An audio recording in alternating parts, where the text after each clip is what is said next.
రేపు సాయంత్రం ఉంటుంది పరేడ్ గ్రౌండ్స్ లో. దీన్ని మనం 1,00,000 మందిని యాంటిసిపేట్ చేస్తున్నాం.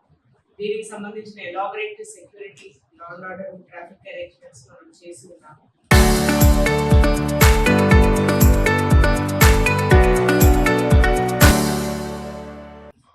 దాదాపుగా లా అండ్ ఆర్డర్ తరపు నుంచి ఒక 2,000 మంది ఆఫీసర్స్ ని మనం డిప్లాయ్ చేస్తున్నాము. ట్రాఫిక్ తరపు నుంచి ఈ 1,00,000 మందిని రిసీవ్ చేసుకోవడానికి డిఫరెంట్ పార్కింగ్ ఏరియాస్ కి, రూట్స్ కి సంబంధించి మనము 620 మంది ట్రాఫిక్ పర్సనల్ ని డిప్లాయ్ చేస్తున్నాం.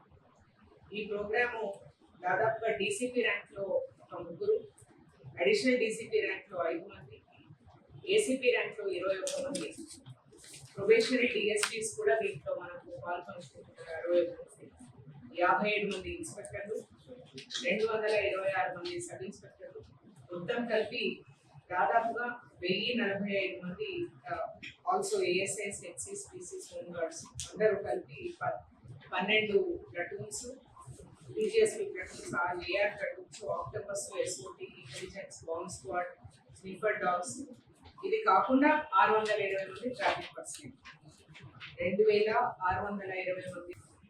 దానితో కూడా 20 మంది ట్రైనీ డిఎస్పీస్, 21 మంది ఇన్స్పెక్టర్లు, 77 మంది ఎస్ఐలు తదితర వాళ్ళు, ఆల్మోస్ట్ 11 రికవరీ వ్యాన్స్ కూడా మనకు పెట్టుకోవడం జరిగింది.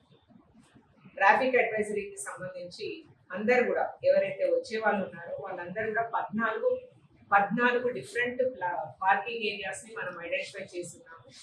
దీంట్లో 8 పార్కింగ్ ఏరియాస్ మనకు మల్కాజ్గిరి పోలీస్ కమిషనరేట్ లిమిట్స్ లో వస్తాయి. ఒక 8 పార్కింగ్ ఏరియాస్ హైదరాబాద్ సిటీ పరిధిలో వస్తాయి. దాదాపుగా 3,400 ఆర్టీసీ బస్సులను వీళ్ళు ఉపయోగించుకుంటున్నారు. 2,500 4 వీలర్స్, వివిధ రకాలైన 4 వీలర్స్ ని ఈ మొబిలైజేషన్ కి వాడుకుంటున్నారు.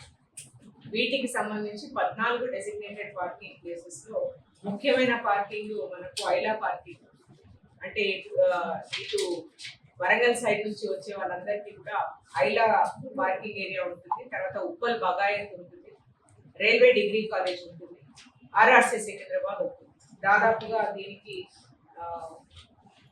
700 బస్సులకు ఈ ఏరియా మనము చేస్తున్నాం పార్కింగ్ వ్యవస్థ. ప్రతి చోట కూడా మనము క్లియర్ గా క్యూఆర్ కోడ్ ఆ బస్సు మీద, తర్వాత ఆ ఏరియాలో మనం స్టిక్ చేసి ఉన్నాము. ఎవరైనా కూడా క్యూఆర్ కోడ్ చూసుకుంటే, లేదంటే మనం ఇప్పుడు మీకు ప్రెస్ వాళ్ళకు మనం ఇవ్వడం జరుగుతుంది. ఈ క్యూఆర్ కోడ్ ప్రాపర్ గా మీరు ప్రకటిస్తే ఆ ఏరియా నుంచి వచ్చే వాళ్ళు ఆ క్యూఆర్ కోడ్ స్కాన్ చేసుకొని క్లియర్ గా వాళ్ళు ఎక్కడ పార్కింగ్ అన్నది వాళ్ళకు తెలిసే వ్యవస్థ ఏర్పాటు చేయడం జరుగుతుంది. ఇదే కాకుండా ధోబిఘాట్ కాకుండా బైసన్ పోలో ఏదైతే ఉందో, బైసన్ పోలో మనం సిద్దిపేట సైడ్ నుండి వచ్చే వాళ్ళకు, నిజామాబాద్ నుంచి వచ్చే వాళ్ళకు 800 బస్సులకు ఇక్కడ పార్కింగ్ ఏర్పాటు చేయడం జరిగింది. ఇదే కాకుండా Imperial Gardens, Bowenpally market yard, ఇవన్నీ కలుపుకొని దాదాపుగా 1,900 బస్సులకు ఇక్కడ పార్కింగ్ ఉంది. ఇది కాకుండా సిటీ ఇటు గద్వాలు, తర్వాత మహబూబ్ నగర్ ఇటువైపు నుంచి వచ్చే వాళ్ళందరికీ కూడా మనకు సిటీ ఎంట్రీ అయిన తర్వాత, చాదర్ఘాట్ నుంచి ఎంట్రీ అయిన తర్వాత ఎన్టీఆర్ స్టేడియం, తర్వాత bus Bhavan, Nizam college grounds parking ఇవ్వడం జరిగింది. ఇక్కడ కూడా 600. ఇదే కాకుండా మల్టీ లేయర్డ్ యాంటీ సబోటేజ్ చెక్స్ కూడా కంటిన్యూ అవుతున్నాయి. అయితే దీంట్లో పబ్లిక్ ఎంట్రీ మనము డెసిగ్నేటెడ్ గేట్స్, ఎక్కడి నుంచి అయితే పబ్లిక్ ఎంటర్ కావాలో మనము చాలా క్లియర్ గా ఒక ట్రాఫిక్ అడ్వైజరీ ఇస్తున్నాము. దానికి సంబంధించి అదే గేట్స్ నుంచి ఎంటర్ కావాలి. కాకపోతే ఈ ఎంటర్ అయ్యే క్రమంలో ఆనరబుల్ ప్రైమ్ మినిస్టర్ చాలా important protective for the nation కాబట్టి ఎంటర్ అయ్యే వాళ్ళు ఎవరు కూడా సంబంధించిన వస్తువులు ఏవైతే మనము నాన్ పర్మిటెడ్ వస్తువులు ఏవి కూడా లోపలికి తీసుకొని రావడానికి లేదు. ఇవి అదే కాకుండా మ్యాండేటరీ ఫ్రిస్కింగ్ కి పోలీస్కి సహకరించాలని కోరుతున్నాం. ప్రతి ఒక్కరు కూడా డిఎఫ్ఎండి నుంచి చెక్ పాయింట్ నుంచి పాస్ అయిపోయి లోపల కూర్చోవాలని కోరుతున్నాం. ఇదే కాకుండా ఫుడ్ ఐటమ్స్, తర్వాత షార్ప్ ఆబ్జెక్ట్స్, ఇలాంటివి మేము చాలా డీటెయిల్ గా మీకు ప్రెస్ నోట్ లో ఇస్తాము. ఇవేవి కూడా క్యారీ చేయవద్దని మనం.